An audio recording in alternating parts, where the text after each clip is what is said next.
Vamos a resolver el problema de valores iniciales para una cuerda circular. Aquí tenemos la ecuación de una cuerda y como la vamos a colocar sobre una circunferencia, la posición varía entre 0 y 2πr, siendo r el radio de la circunferencia. Es decir, la cuerda tiene una longitud 2πr. Entonces, esto es lo que tenemos aquí. Hemos cogido la cuerda, la hemos colocado sobre una circunferencia, identificando ambos extremos de la cuerda. Va a ser conveniente utilizar coordenadas polares, entonces la posición x sobre la cuerda, no confundir con la coordenada cartesiana, va a ser simplemente r por el ángulo girado. Entonces consideramos el ángulo entre 0 y 2π para dar una vuelta completa a la circunferencia. Vamos a necesitar las derivadas con respecto al ángulo en vez de con respecto a la posición. Para ello utilizamos la regla de la cadena, entonces esto será la derivada de u con respecto a x por la derivada de x con respecto a phi. Pero la derivada de x con respecto a phi es fácil porque es simplemente r. Bien, entonces la relación entre la derivada con respecto al ángulo y la derivada con respecto a x veis que es bastante sencilla. Y podemos entonces aquí despejar que la derivada con respecto a x es la derivada con respecto al ángulo dividido por r. Y de idéntica manera, ya que el término es constante, la derivada segunda con respecto a x, que es lo que aparece en la ecuación, será la derivada segunda con respecto al ángulo dividido por r al cuadrado. Bien, pues entonces la ecuación en polares, simplemente cambiando la derivada con respecto a la posición dos veces, tendrá esta expresión. Y ya lo tenemos expresado utilizando el ángulo phi en vez de la posición x sobre la cuerda. No parece haber condiciones de contorno, pero sin embargo el hecho de haber identificado el extremo 0 con el extremo L provoca que tengamos unas condiciones de contorno periódicas, ya que el punto con ángulo phi igual a 0, al coincidir con el extremo de la cuerda con ángulo 2π, al ser el mismo punto, esto se va a traducir en ciertas condiciones. Evidentemente, al estar unidos, la posición de la cuerda en el extremo 0 será lo mismo que en el extremo 2π. Y lo mismo sus derivadas, por ejemplo, con respecto al ángulo. Ya digo porque simplemente estos dos extremos están unidos. Bien, pues ya tenemos este problema. Inicialmente teníamos la ecuación de la cuerda y tendríamos que tener su posición inicial y su velocidad inicial. Pero aparte han aparecido estas condiciones de contorno periódicas, por el hecho de que hemos identificado un extremo con otro en la cuerda. Y vamos a construir la solución por separación de variables. Vamos a buscar soluciones que sean producto de una función del ángulo por una función del tiempo. Que sean soluciones tanto de la ecuación que tenemos aquí, lineal homogénea, como de las condiciones de contorno que son lineales y homogéneas. Entonces podremos aplicar el principio de superposición lineal y hacer combinaciones de las soluciones que obtengamos aquí. Vamos a sustituir esta expresión en la ecuación. Entonces tenemos derivada segunda con respecto al tiempo menos c cuadrado partido por r cuadrado por la derivada con respecto al ángulo dos veces. Como otras veces, es muy fácil aislar la dependencia en el ángulo phi de la dependencia en el tiempo t, simplemente dividiendo por la función phi mayúscula y por la función t mayúscula y pasando ese término al otro lado del igual. Entonces tenemos aquí un término que solo depende de t y por lo tanto no depende de phi. Y es igual a un término que solo depende de phi y por tanto no depende de t. Como no tenemos más variables, la única posibilidad es que estos dos términos sean iguales y constantes. Con lo cual esto tendrá un valor que vamos a llamar menos lambda. Vamos a entonces escribir la ecuación de derivadas parciales en el caso de variables separadas como dos ecuaciones ordinarias. Tenemos esta ecuación de aquí, que es la ecuación para el ángulo, y este término igualado a este, que nos da una ecuación para los tiempos. Aparte, las condiciones de contorno homogéneas que tenemos aquí nos van a permitir sacar también información en variables separadas. Aquí tenemos que la posición de la cuerda en el extremo 0 es la misma que la posición en el extremo 2π. Entonces aquí tenemos la función angular en 0 por la función del tiempo, tiene que ser igual a la función angular en 2π por la función en el tiempo. Entonces, salvo que la función del tiempo fuera nula, que no nos interesa, de aquí ya sacamos que la función angular en 0 y en 2π tienen que ser la misma. Y lo mismo con las derivadas. Aquí tendríamos la derivada de la función angular en 0 aquí tenemos la derivada de la función angular en 2pi y razonando de idéntica manera tenemos que la derivada de la función angular en 0 y en 2pi tienen que ser la misma. Bueno, pues ya hemos traído la información que podemos con las condiciones homogéneas. Entonces, ¿qué es lo que hemos obtenido? Hemos obtenido una ecuación tipo oscilador armónico para la función angular y dos condiciones de contorno que son las condiciones de contorno periódicas. Aparte, para el tiempo tenemos una ecuación diferencial ordinaria lineal homogénea con coeficientes constantes y las dos condiciones iniciales que son inhomogéneas. Y las vamos a resolver en este orden como hemos hecho en ocasiones anteriores. Aquí tenemos este problema, un tipo oscilador armónico con condiciones de contorno periódicas, cuya solución ya conocemos. Ya conocemos los valores del parámetro que nos conducen a soluciones no nulas, es decir, los autovalores, y dichas soluciones no nulas es lo que llamamos autofunciones. En este caso, como la longitud del intervalo es 2pi, la L, que es la semilongitud, va a ser pi. Entonces, los autovalores de este problema, que serían cuadrados de múltiplos naturales de la frecuencia fundamental, en este caso, como L es pi, vamos a ver que se va a simplificar bastante. Y las autofunciones que obtenemos son, en el caso de autovalor nulo, la única autofunción son las constantes y sus múltiplos, y las autofunciones asociadas a autovalores positivos son combinaciones lineales de senos y cosenos de múltiplos naturales de la frecuencia fundamental.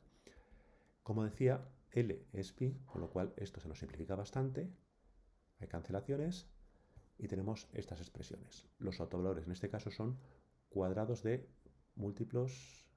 cuadrados de números naturales, empezando en el 0, 1, 4, 9, etcétera, etcétera, y las autofunciones van a ser estas de aquí. Entonces ya conocemos las funciones angulares. Podríamos hacer combinaciones lineales de las funciones del ángulo por las funciones del tiempo que no tenemos todavía, pero nos han resultado un número infinito. Entonces vamos a tener, en vez de una combinación lineal, vamos a tener una serie. Vamos a separar el término n igual a 0 porque vemos que es muy distinto a los demás. La autofunción que obtenemos aquí es la unidad y aquí tenemos los términos con n positivo. Bien, pues ahora lo que toca es obtener las funciones del tiempo y para ello tenemos esta ecuación tipo oscilador para la función temporal. Ahora lambda ya no vale cualquier cosa, sino son los autovalores del problema anterior, que son simplemente n cuadrado. Bien, pues entonces vamos a resolver esta ecuación utilizando la ecuación característica, ya que es una ecuación lineal homogénea con coeficientes constantes. La derivada segunda con respecto al tiempo se nos traduce en el cuadrado de los autovalores de la ecuación más todas estas constantes por 1, porque aquí ya no hay derivadas. Eso en el caso de n positivo. Entonces, resolvemos esta ecuación de segundo grado y obtenemos estos autovalores imaginarios puros que son simplemente nc, velocidad del sonido, dividido por el radio, por i. Y en el caso n igual a 0, que es cualitativamente muy distinto, lo resolvemos aparte. Tendremos derivada segunda, autovalor de la ecuación al cuadrado, con lo cual los autovalores de la ecuación serán, en este caso, el 0 doble. Bien, pues entonces las soluciones son, en el caso n positivo, tendremos combinación lineal de exponenciales de los autovalores de la ecuación. Entonces tendremos exponencial de la parte real, que es 0, por coseno y seno de la parte imaginaria, que es nc partido por r por la variable t. Y en el caso del autovalor nulo, al tener aquí el 0 doble, tenemos exponencial de 0 y exponencial de 0, y a una de ellas la multiplicamos por t. Bien, veis que son cualitativamente muy distintas, con lo cual es lógico separar ambos casos y no intentar resolverlos el n igual a 0 como un caso particular del anterior. Entonces ya subimos aquí arriba en la función t0, la función t sub n, vemos que tiene una expresión bastante larga, y ya tenemos la solución en forma de serie. Bueno, aquí tenemos que hacer una matización. Aquí vemos que tenemos producto de constantes, entonces me vais a permitir que a mayúscula por a sub n, que es constante por constante, pues lo escribamos como una sola constante, y a b sub y ahí el resto de productos que tenemos aquí. Bien, entonces lo vamos a escribir de esta manera. Aquí tenemos los productos y vamos entonces a, como estos productos de constantes son todos ellos distintos, pues para no estar escribiendo con una notación demasiado larga, los vamos a llamar A mayúscula, B mayúscula, A tilde mayúscula y B tilde minúscula. Ojito, como veis son distintos, por eso me he tomado la molestia de denotarlos de manera distinta. Y ya tenemos la solución en forma de series, si no fuera porque nos faltan por conocer todos los coeficientes A, B y A tilde y B tilde. Y esto los obtendremos a partir de las condiciones iniciales inhomogéneas, como otras veces. Bien, pues vamos a necesitar la posición inicial de la cuerda y la velocidad inicial de la cuerda porque tenemos esta condición de aquí. Entonces derivamos esto con respecto al tiempo, aquí queda B0, deriva el coseno menos seno, deriva el seno el coseno y lo mismo aquí abajo. Vamos a imponer la condición de posición inicial de la cuerda en t igual a 0. Pues el término desaparece, los cosenos toman el valor unidad, los senos desaparecen y lo mismo aquí abajo. Y entonces vemos que la posición inicial de la cuerda queda expresada de manera natural como una serie de Fourier en senos y cosenos del ángulo phi. Y vamos a necesitar entonces, para poder hacer esto, que nuestras funciones tengan desarrollo convergente en serie de senos y cosenos. Entonces hacemos eso, expresamos nuestro dato inicial, nuestra posición inicial, como una serie de senos y cosenos, que serán conocidos. Aquí lo tenemos, esta serie, en que los coeficientes los hemos tenido por integración, mientras que los coeficientes que tenemos a la derecha son desconocidos porque son constantes de integración que han aparecido al integrar la ecuación.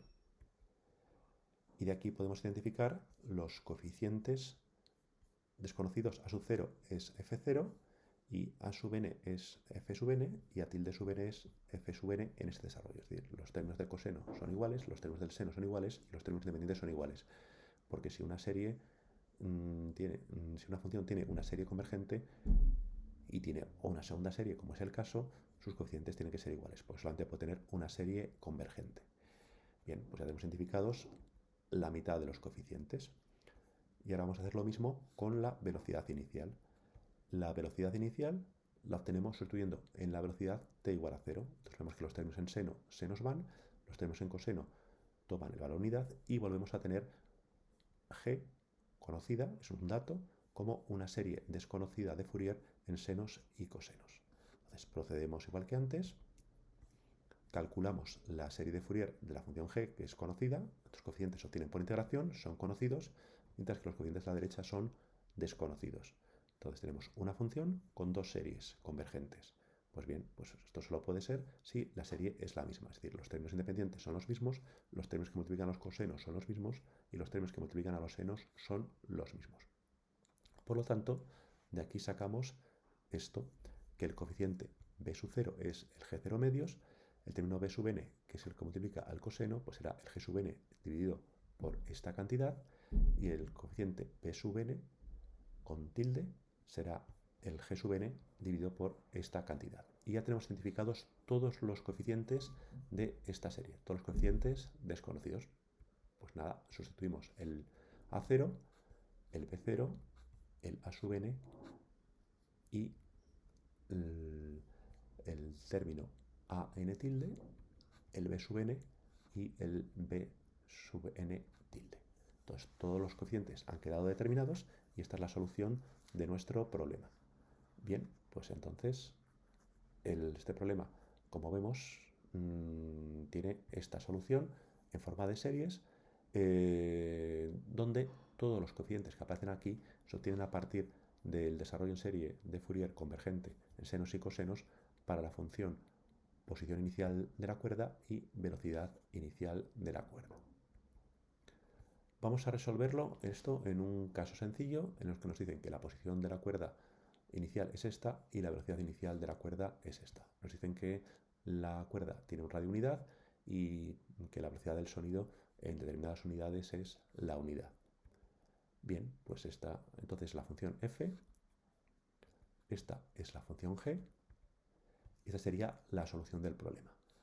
Sustituimos lo que conocemos, que es que r y C son la unidad, con lo cual tenemos expresiones más sencillas. Y ahora lo que toca es obtener los desarrollos en serie de Fourier en senos y cosenos de f y de g para sustituirlos en la solución.